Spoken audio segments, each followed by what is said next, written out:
That's what the topic Brother Wood has given to me. Last 2 days, I was pondering on this topic, and God has taught me a lot of a lesson for this because we are living in a legalistic world, and we have our own convictions, and we have our own set of rules, and we have our own constitution. Sometimes it is a very difficult to come down and have a humbleness and brokenness in our life. I really humbled myself when Brother Wood has given me this topic, and it's come under stewardship, and also he put the word called grace. Is that right? The topic. I'm so happy for it, and I thank everyone for joining with us. And if you don't know, already my friend, my brother has introduced me. I am Ravi Babu, Pastor Ravi Babu from Vishakhapatnam, Andhra Pradesh in India, and it's a great joy to serve the Lord, and in the midst of persecution, suffering, God has taught me how to be perseverance and be patient. Today's topic is about grace, and also some of the topics I'm going to deal with in the scripture. This scripture is a very important because I was trying to go very deep into it, and Jesus really nailed it very well. How we can go extinct, to wholeheartedly forgive a person. Let us, as somebody has read, one child has read this scripture, I really appreciate here. And here it says, Matthew chapter 18, verses, chapter 8, verses 21. Before that, in 20, it says here, for where two or three are gathered together in my name, there I am in the midst of them. I really think that there is a God's presence and divine presence is there, because we all together in one accord. We are going to pray for so many prayer matters, and we together in a collective way, when we pray, that God surely hears our prayers and answers our prayers. And in verse 21, then came Peter to him and said, Lord, how oft shall my brother sin against me, and I forgive him till 7 times? Peter was a very, very questioning man, as you know. People love to question even God, and good that we have to ask a lot of questions to clarify, because in the Bible it says that Peter was asking that how many times if a brother sins against me, and I had to forgive him till 7 times. This is the question mark which the Peter was asked the question to Jesus. And Jesus said to him, I say unto thee, until 7 times, but until 70 times 7. See, the word 7 is the word of completion. See, Peter expectation is that he was trying to know how many times I have to forgive a person who sins against me, and Jesus was telling that you have to forgive till 70 times. The question is, do we really have a patience and perseverance uh, to forgive other person? And Jesus said, and in the other words, he said, and and Jesus was giving a good analogy here. He says, therefore is the kingdom of heaven likened into a certain king which take account of his servant. He was trying to lead Peter to one analogy about there is a kingdom of heaven linked to the certain king. My friends, we have to understand there is a kingdom of heaven and the kingdom of God. There is a difference between kingdom of heaven and the kingdom of God. There is several areas the kingdom of heaven is mentioned. There is several areas there is a kingdom of God is mentioned. But here in the Bible, Jesus was mentioning about kingdom of heaven. The question arises, what kind of kingdom of heaven? What is Jesus was talking about the kingdom of heaven? You have to understand that here Jesus was talking about the physical kingdom. As I told you, kingdom of heaven is the physical kingdom. Kingdom of God is a spiritual kingdom. From Genesis to Revelation, there is so much difference. When there is a mentioning about kingdom of God, we should understand it is a spiritual aspects. Whenever the kingdom of heaven is mentioned, we should understand is an earthly and physical kingdom. So there is a lot of two difference in that. So Jesus was using here an earthly kingdom. Why Jesus was mentioning about? Do you remember Matthew, Mark, Luke, and John, most of the in these books up to Acts 11, I think, up to Acts 11, book of Acts 11, you can see there up to that Jesus was addressing to the Jewish community. He was addressing the Jewish community. Peter was a Jew, and Jesus was a Jew. Remember, my friends, whenever the Jew is involved, Jew always seek for the earthly kingdom. Please remember that. Whenever a Jew is involved in the Bible, remember they're seeking for the earthly kingdom. Do you remember when Jesus was says, Hosanna, the King of Kings? Even the prophecy from the Old Testament, you can see that the prophecy that the king is going to born. See, there is so much the king is involved because the Jewish community always wanted to seek an earthly kingdom. That's the question you have to very carefully. We have to understand the Bible because Jews says, who is the greatest among the kingdom of God? That is the question you see in the earlier scripture. Who is the greatest among the kingdom of God? Sorry, kingdom of heaven. So whenever we see a Jew involved, they always seek for the earthly, kingdom or earthly administration or earthly government. For that, I will give you the proof from what you call Matthew 3:2. The kingdom of God is at hand, and you can see the Matthew 11:12 is the very good scripture. I don't have any. I don't have time because I have to go very deep. So I'm giving just scripture in order to prove that Matthew 11:12 was the very good scripture. The kingdom of heaven is an earthly and physical kingdom. So make sure that there is a difference between earthly kingdom and also kingdom of heaven. Sorry, kingdom of God and kingdom of heaven. Here, Jesus was mentioning about kingdom of heaven, and we should think that it was an earthly kingdom and a physical kingdom. And if you want more proof, you see Genesis. It's not in the Matthew. It's also in the book of Genesis. Genesis 1:28, kingdom of heaven is a physical kingdom. That means God has created man in his own image. That is spiritual kingdom, the kingdom of God. And in 28 it says the in and Jesus sorry, God said that you have to subdue the earth, manage the earth. That is called kingdom of heaven. So the spiritual kingdom was mentioned and also physical kingdom was mentioned. So that is the overall background I want to show. So whenever you hear about a kingdom of heaven in the illustration, make sure kindly make sure it is in a physical kingdom. So let's say, therefore is the kingdom of heaven linked to certain king which took an account of all his servants. You remember, our God is a God of accountability. The word stewardship is taking care of management. Everything is managed. The first commandment which God has given to every person to manage the resources, to manage whatever the God has given, the talents and the gifts the God has given you. We have to manage our talents. Jesus was telling that the master is accountable. He would take an account of all his servants. Many people, they abuse the talents. Whenever God gives them the talents, they try to abuse the talent. They abuse the great gift God has given to them.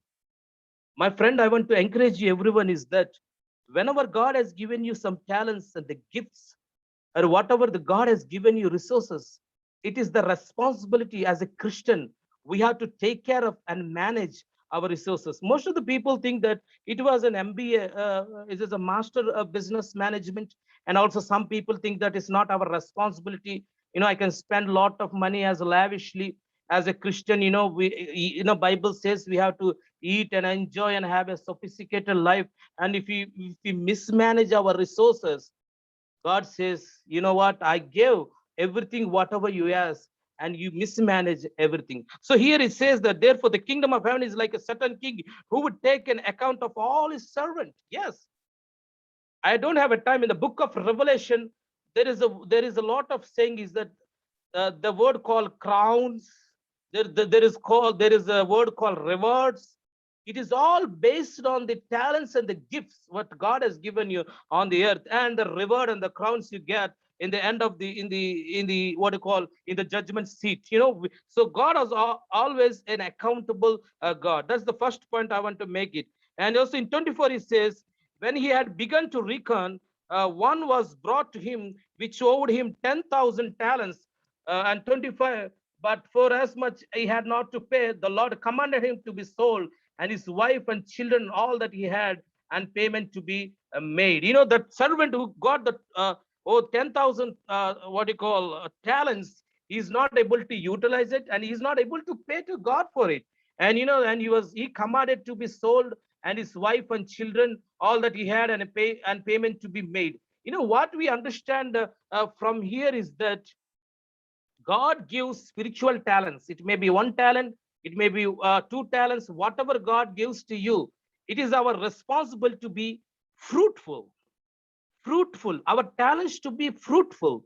We have to multiply and to be fruitful. There are so many people who gets one talent. Here it says about 10,000 what you call 10,000 talents. I will put it in a different way. Whatever the God has given you a good talents and the money to you, it should be multiply and fruitful. You know, some people try to murmur.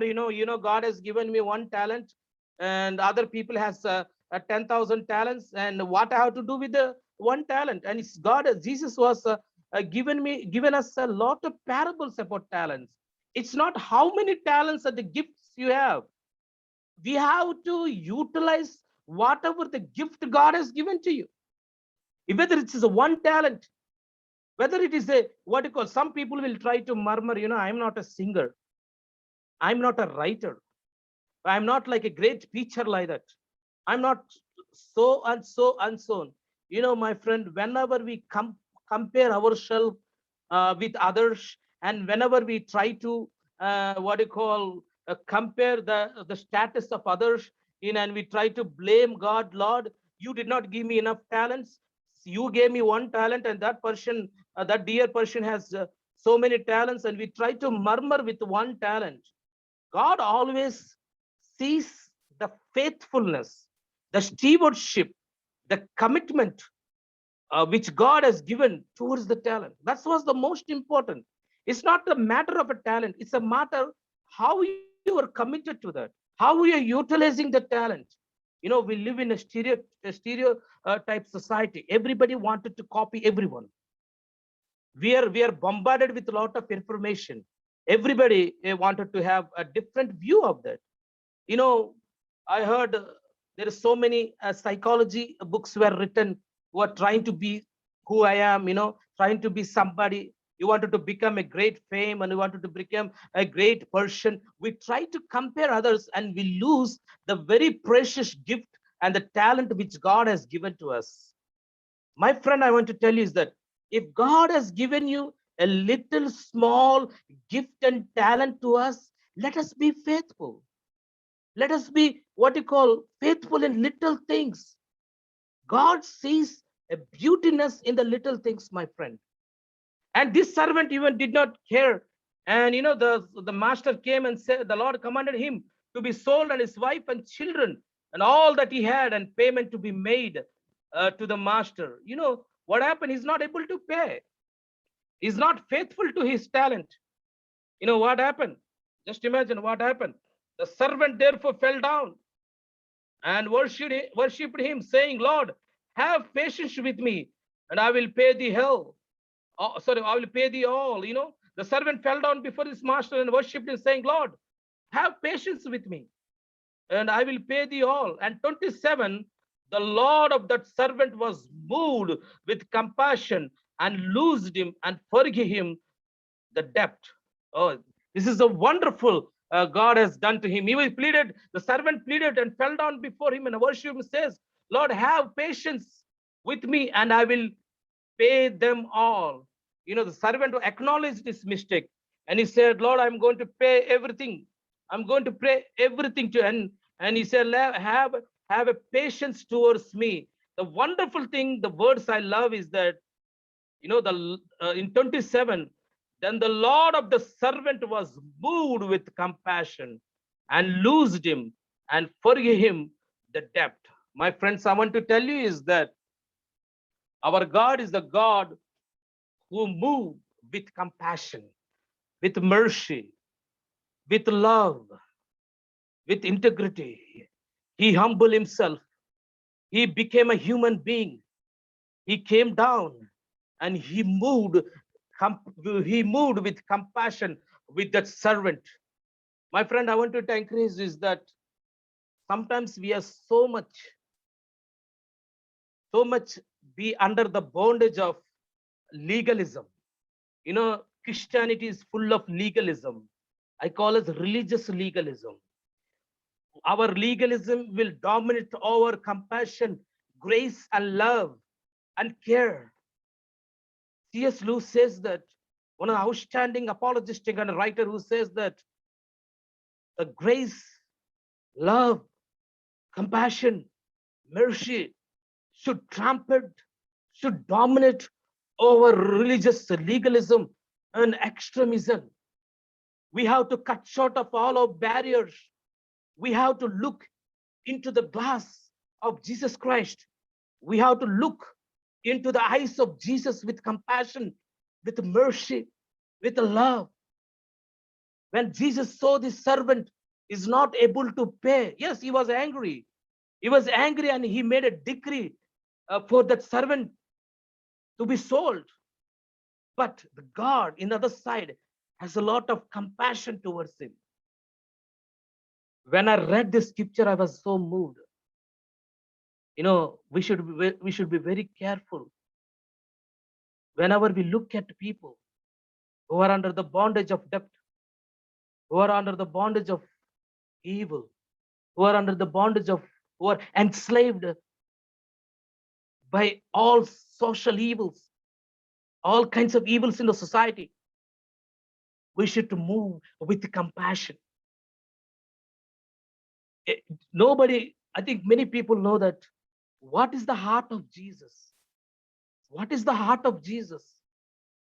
We read in a Sunday school the scripture called John 3:16. For God so loved the world. For God so loved the world.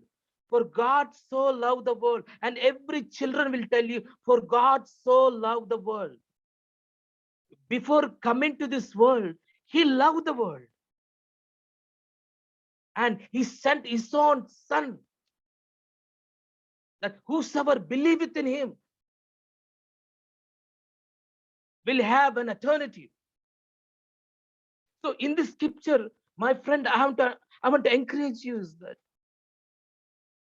we should have a compassion in our walks with life, in walks with God. Whenever we meet people on the street who are wretched sinners, who are unworthy, who are not unable to come up to your spirituality, demonstrate God's love and compassion to us other friends, my friends.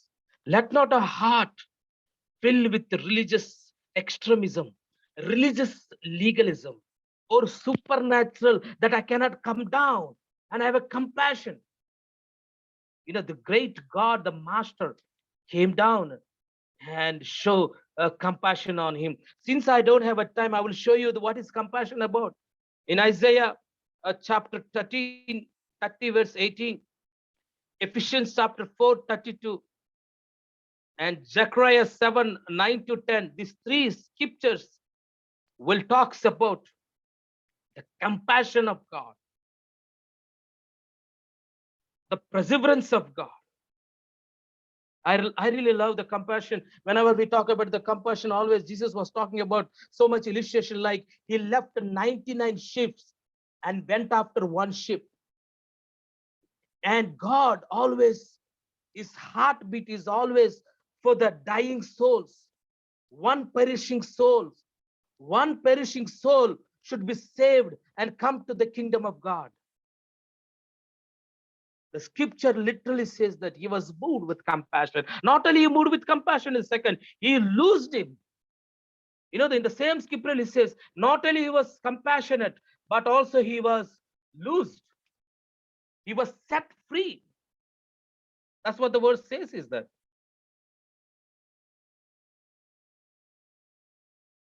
He was set free. He loosed him. His heart was so much released. The servant's heart was so much released. You know, when you read in Psalms 105, 105, 20, he was in the scripture, he talks about he freed them. In Isaiah 61 and Luke 4:18 and 19, the Spirit of God is within me to set the captives free. The word loose in him in verses 27 is talks about the set free, a person from the depth. Whenever you read this scripture, you may think it only talks about the money and the mismanagement. No, no, no, no. Yes, it talks about, but also it talks about the sin, the depth of the sin. In Romans, book of Romans, all Romans, if you go through that, even though we are hardcore sinner, even though we are wretched sinner, even though we are not able to come to the level of what you call the morality of Jesus Christ, God so he bestowed, he demonstrated his compassion on the sinners.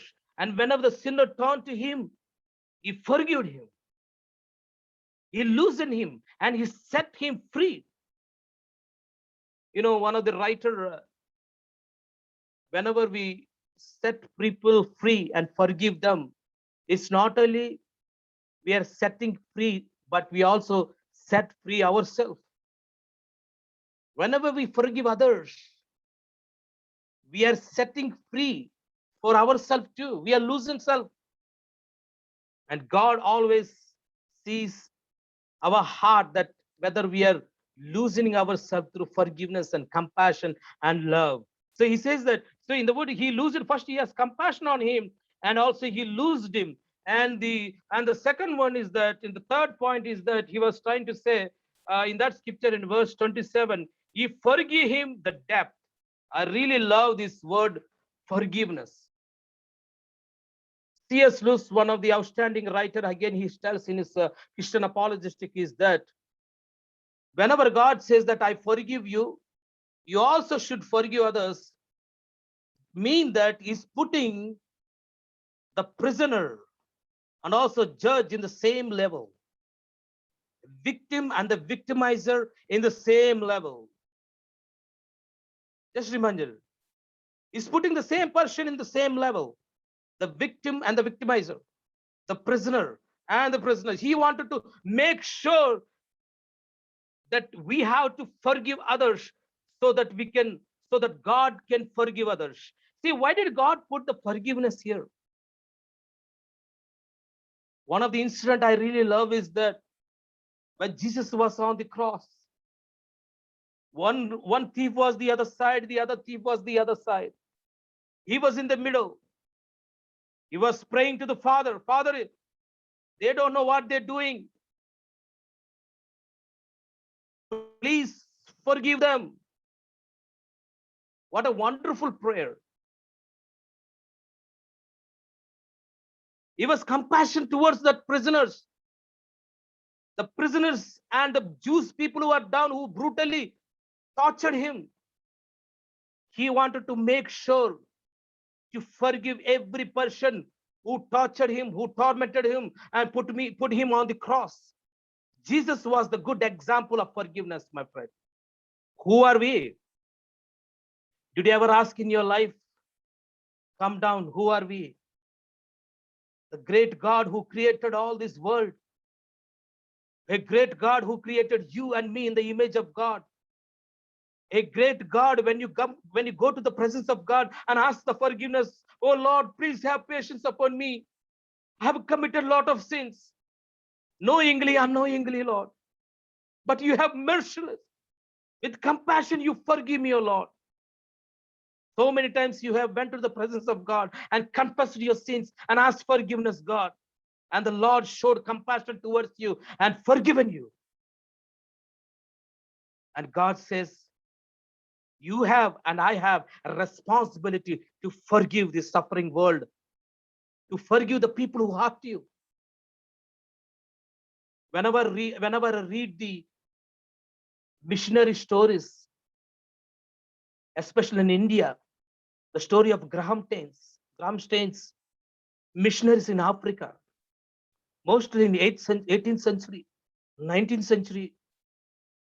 And in India, mostly in the 18th and 19th century, India was called as a dark ages. So much social evils are what you call very high here. When the missionaries was so much persecuted for their righteousness, so many people, children were died. In Africa, missionary children were died of diseases. There is no water, there is no sophisticated life. They're working in a very pathetic condition. And so many people tried to persecute those missionaries in 18th and 19th century, and also in the most post-modern era. There is only one thing that left lingering in their brain.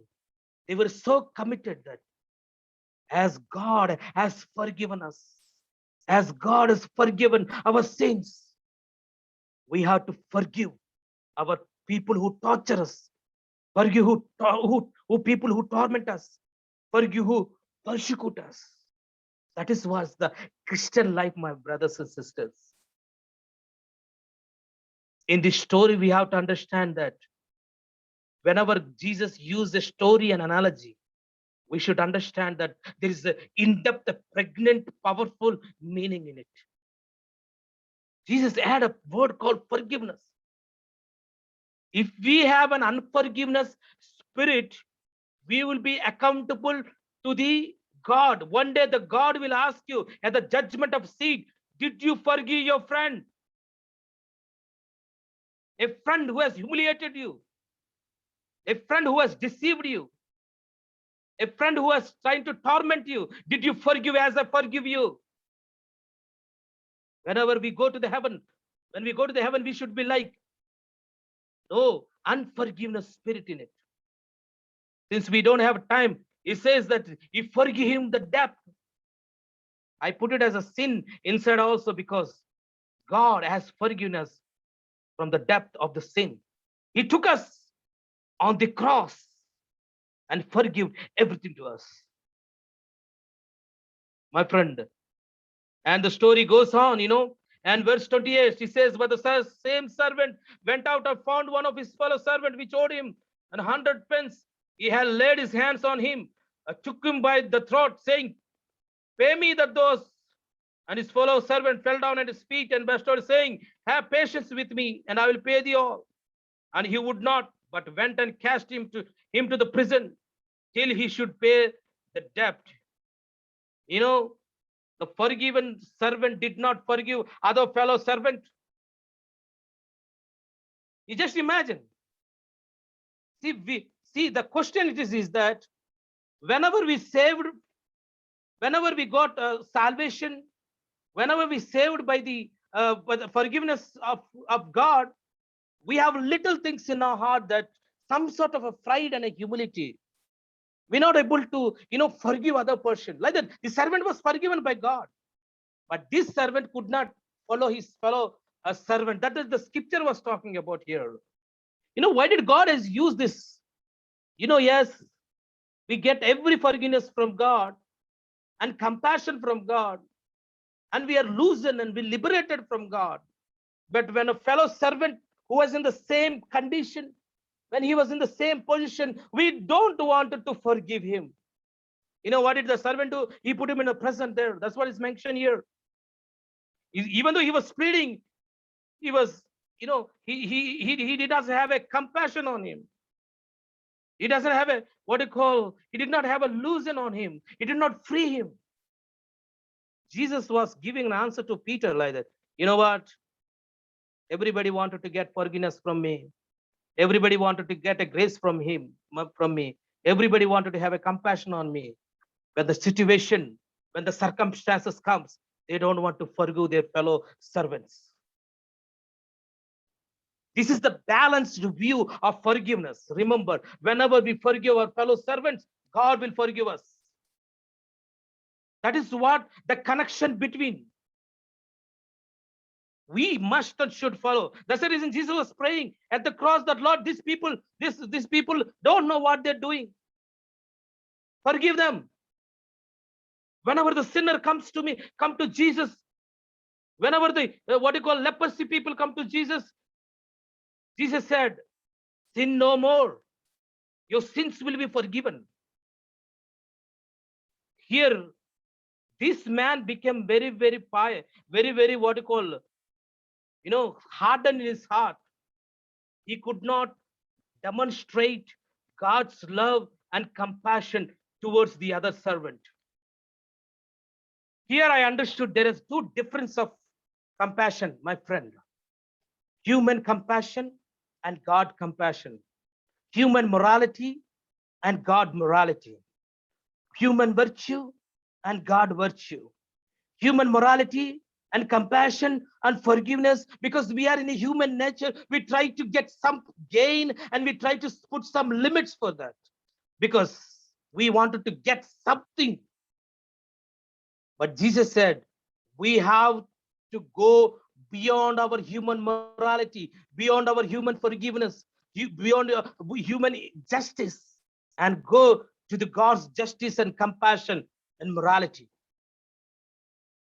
So many atheists, most of the atheists who doesn't believe in existence of God, they will ask so many questions. There is a human morality. Maybe because of his weakness. Yes, there is a human morality. There is a lot of human weakness to forgive us. But we have to experience the morality of God, the forgiveness of God, the compassion of God, and demonstrate the same thing to our fellow servant. That is the problem with many atheists who doesn't believe in God. You says, you know what, why it's happened like that. I don't want to go in the topic. This fellow servant is not able to forgive his own servant who was in the same condition. And verse 31, I think. So when his fellow servant what was done, they were very, very sorry.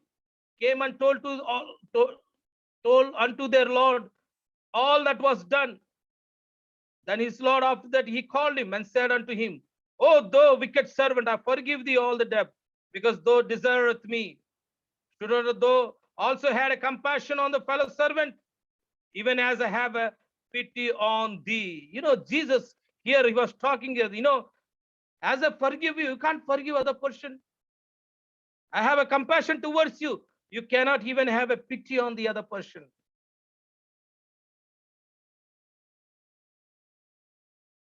This is the same question Jesus was asking to us.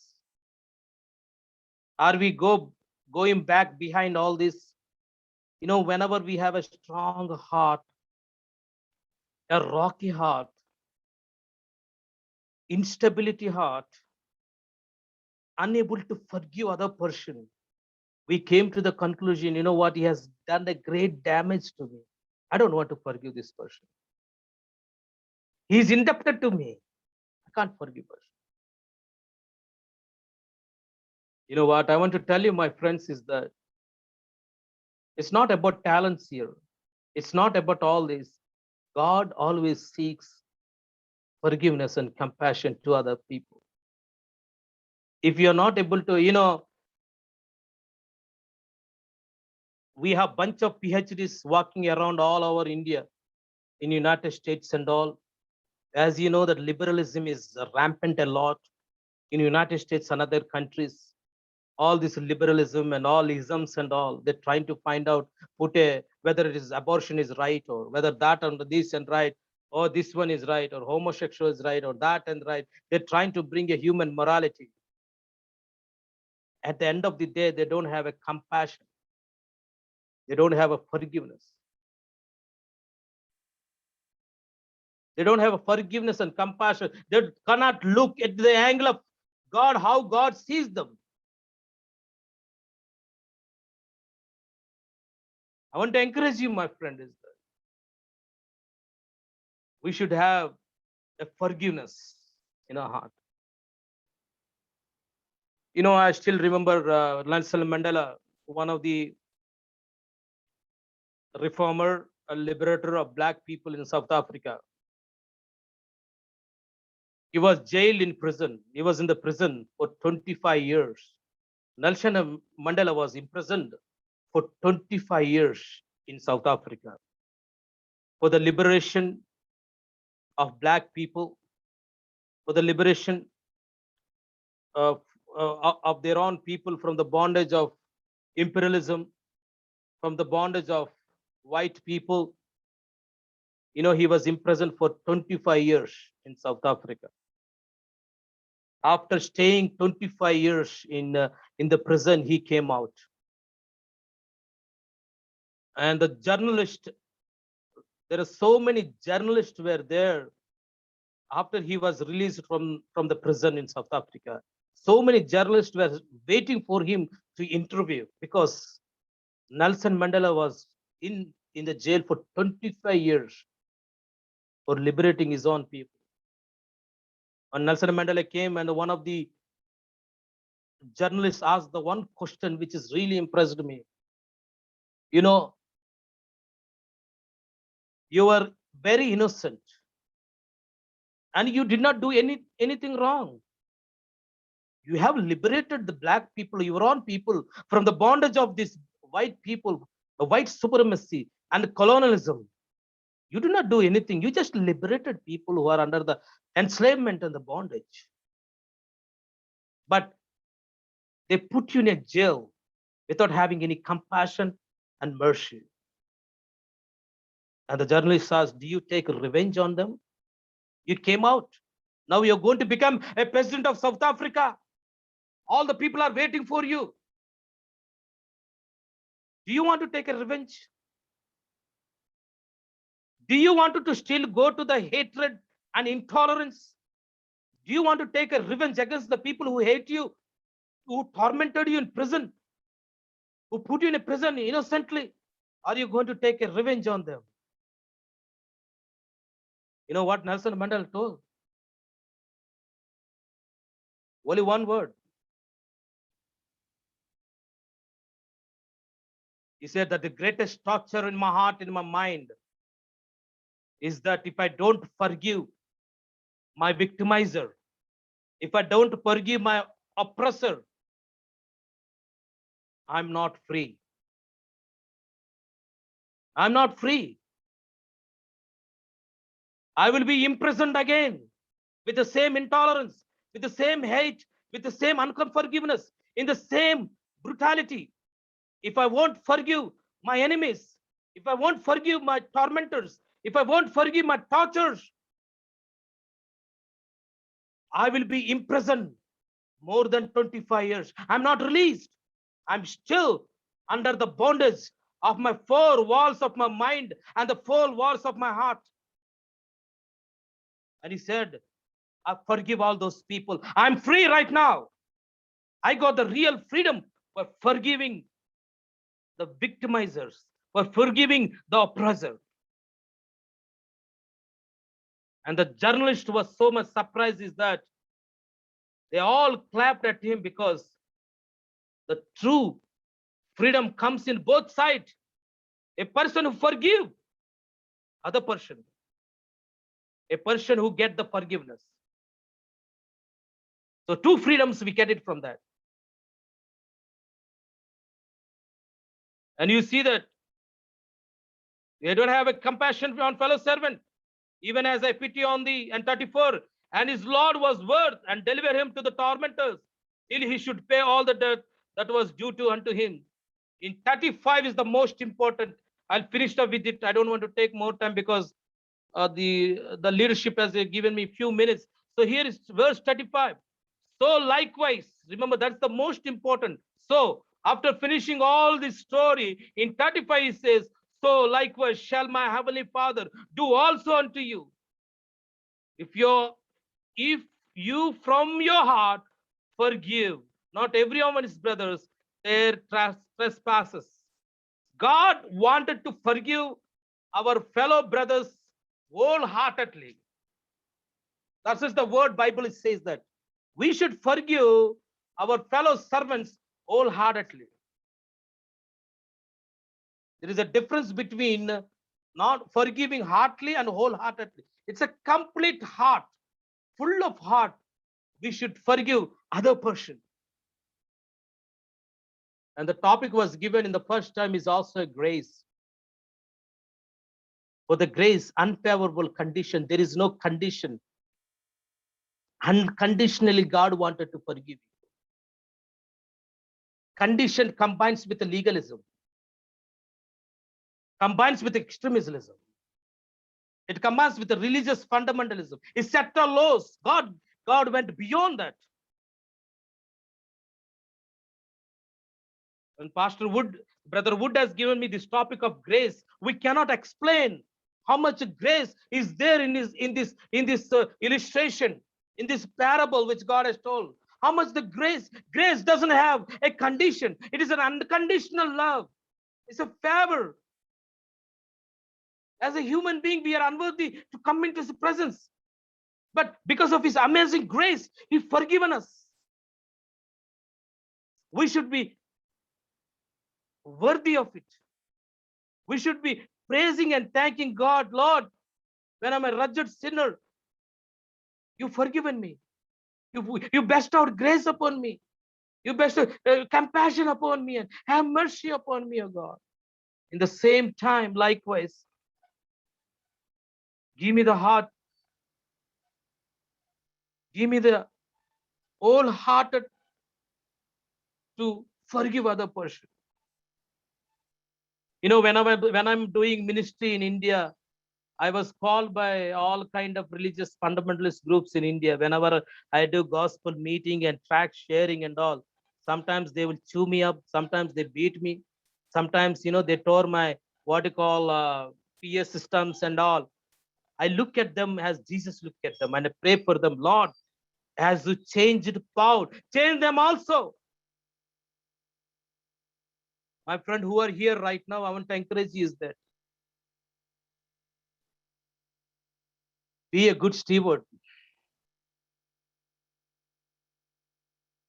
In the same time, God said,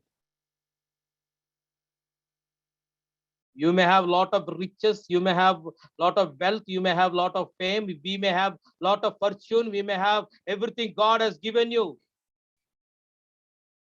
We should understand the ultimate goal of Christian life to be fruitful.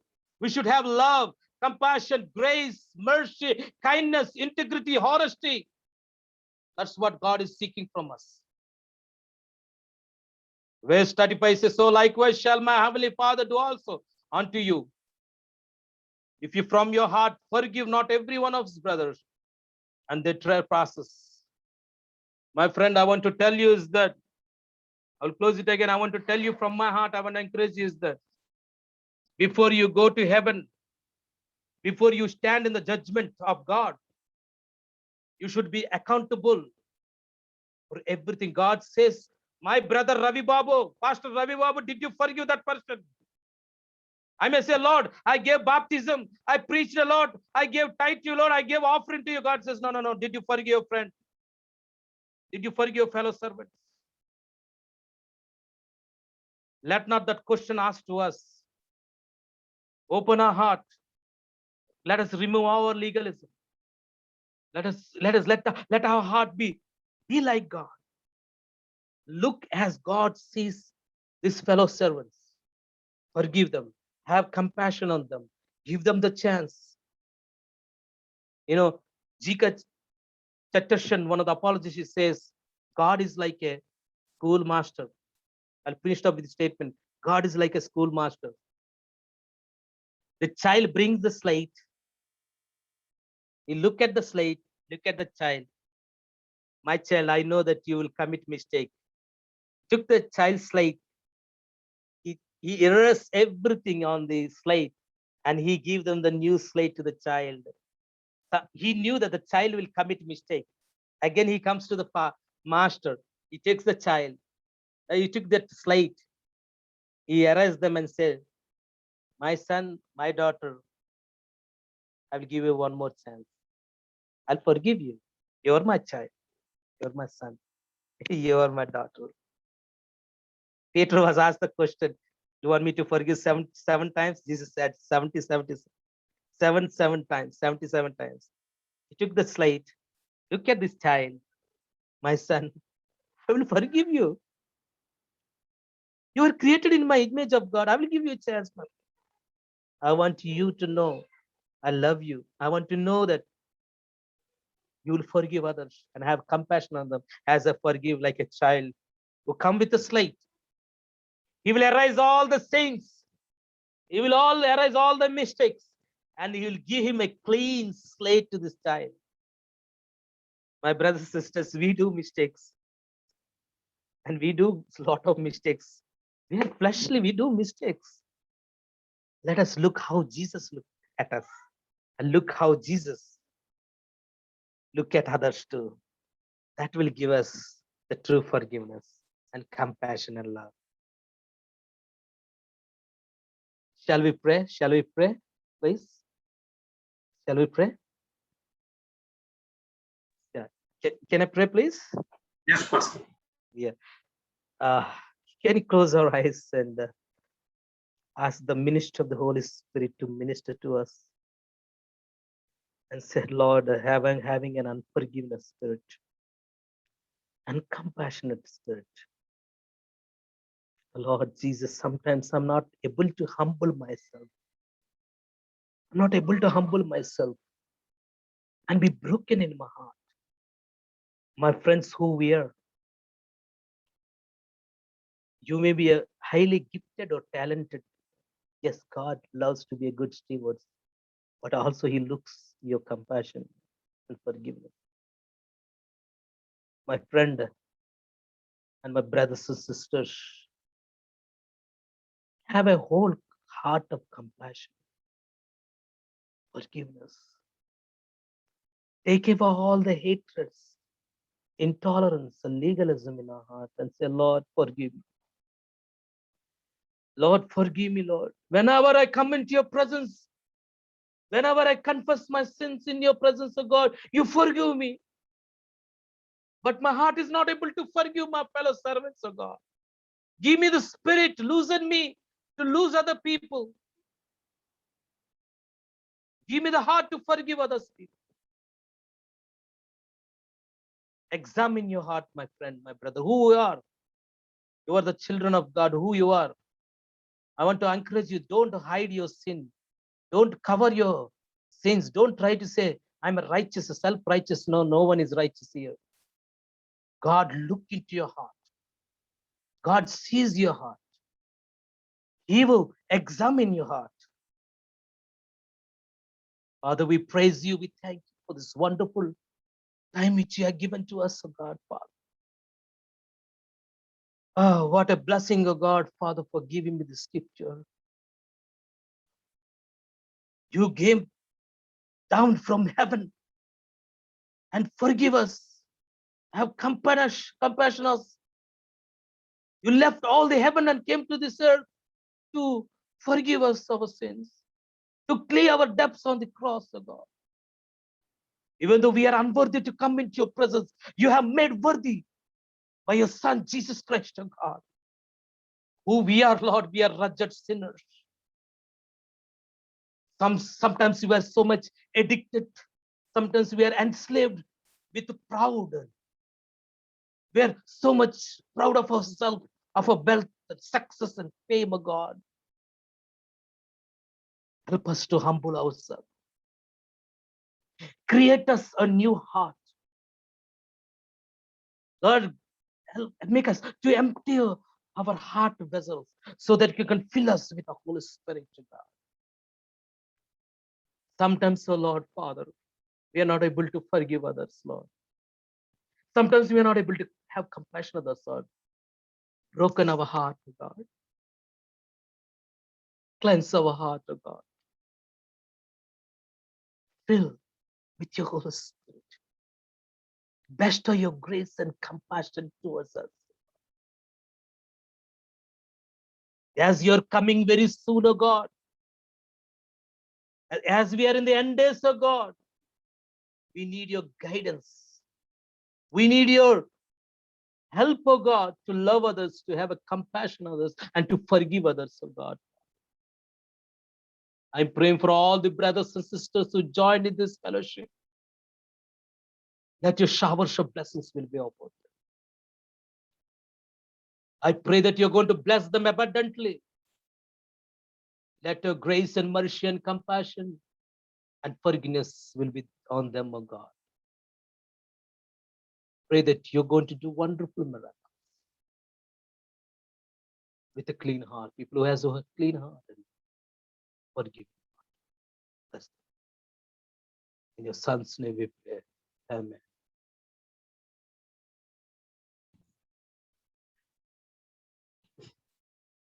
Thank you, Pastor, for the great